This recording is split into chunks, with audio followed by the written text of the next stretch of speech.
Now let's go to day 4s, 5, 6. This is where we make everything that we've taught more difficult, okay? So let's go ahead and write these out here.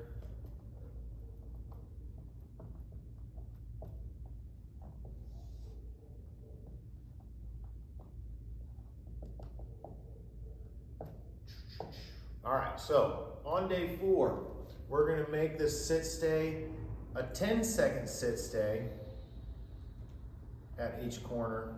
And we will do that by handing out one treat every 2 seconds, okay? So that's 5 treats in 10 seconds. On day 5, we're gonna extend that sit stay to a 15-second sit stay, and that would be 1 treat every 3 seconds. Okay, you guys see how this is working? Then on day 6, we've got a sit stay, and that's gonna turn into a 20-second sit stay, so that is 1 treat every 4 seconds, okay? And then by the end of your 6 days, you should have a dog that does a 20-second sit stay at each point. You guys, if your dog fails at this, I've seen little critters that can't stop moving and they're just so excited. That's okay. As you move along the process, I have other ways to teach the sit stay. This is just a foundation. If they fail, it's not that big of a deal. What is most important is that they stay by you when you're moving and they stay close to you when you're at the point, okay? Most dogs are gonna be doing sit stays, but if that's not yours, then that's okay. Just let me know and we'll work you through it, okay? Now, on the corrections, okay, if your dog is not doing well, then you do not move on to day 4, but if your dog is Velcro dog and is doing a really great job, then we are gonna add distractions to our field, okay? We will add those distractions 15 feet away from each point, okay? So 15 feet out, you will put a distraction here, another one here, and then another one here, about 15 feet away from your point. All right, on day 4, you're gonna add social distractions. These are friendly faces, people or dogs or even cats that live in the same home, people, dogs, cats that it knows and loves. On day 5, you are going to add prey distractions, okay? These are small critters, food or toys.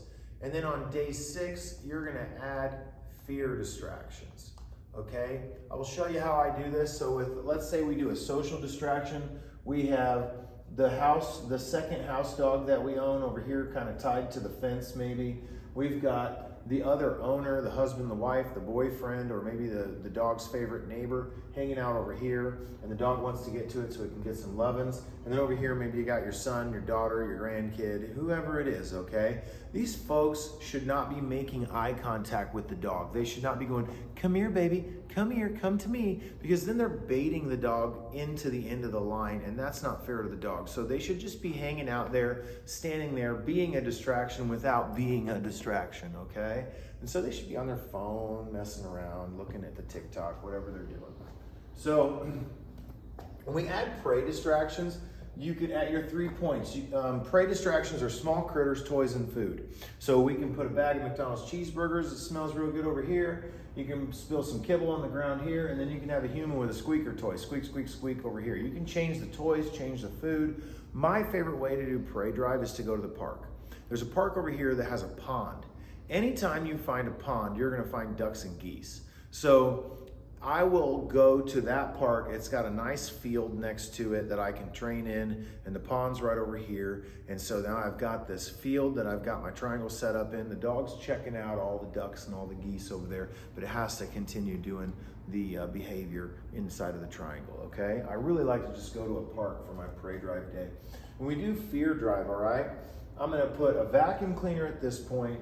I'm gonna get some trash bags, grocery bags, or some balloons and tie them in a tree branch or to a fence post, or maybe I get one of those green gardening stakes that you tie up tomatoes with. You tamp them in the ground and tie that up there. And then over here, maybe I do a children's toy that makes funny noises, or an umbrella usually works really good. I open it up and I tie it to a post, and then it just kind of rolls around in the wind. And the whole point is that even though there's scary things over there, you still have to do these behaviors in the middle, okay? Now, for my dog aggressive dogs, I will do a 7th day, all right? When I do my 7th day, I'm adding dogs. Now, I do not recommend that you go steal the neighbor's dogs and tie them up to bricks or whatever in the triangle. What I would instead do is go to the dog park. But I never go in the dog park, because they only call them dog parks because disease-infested dog fight club doesn't roll off the tongue very well. We will train next to the dog park in the same way that we were training next to the pond with the ducks earlier, okay? So I've got a field, the dog park is over here, there's dogs playing inside that dog park, but I'm training in the field, which is just off to the side of the dog park. That dog still has to pay attention to the work here, even though there's a dog who's playing in the dog park right there, okay?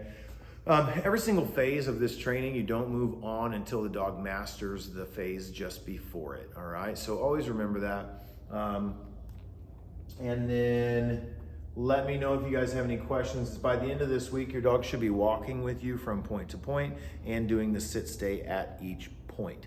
No words are used. You will not use the word sit. You will not use the word stay. You will not use the word heel. You will just build the behavior, and we will label it later, okay? So I hope this all makes sense. You guys hit me up with questions, comments, or concerns. Anytime you guys have problems, hit me up. I'm willing to answer them.